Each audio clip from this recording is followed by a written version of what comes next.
Well, lahat po itong information na lumalabas ngayon sa Senate and even sa Quadcom ay lahat po yan ay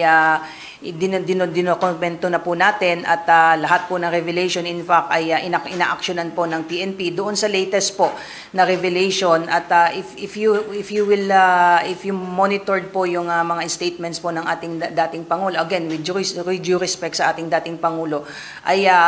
may mga sinasabi siya ng una, kiniklaim niya na may death squad, then later on binawi rin po niya, but this will not stop the PNP from pursuing and investigating this case po. And he mentioned some names at tinuturo po niya yung ibang mga pulis po then that will be used as lead and basis of the PNP to conduct further investigation po. Pero nung mga nakaraan,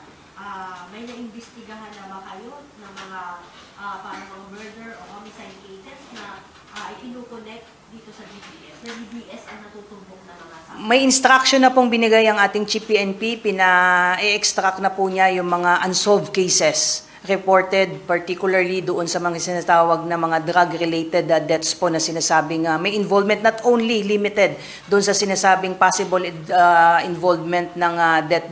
death squads po. Pero sa investigasyon ng PNP, meron bang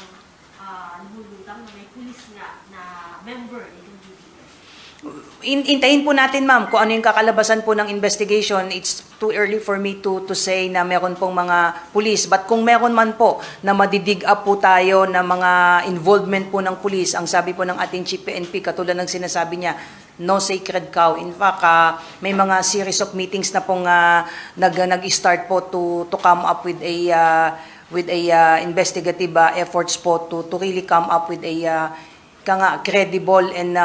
transparent investigation, not only with respect dito sa sinasabi po na Davao Death Squad, but all those cases that were mentioned and specified during the hearing both in the Senate and the Congress po.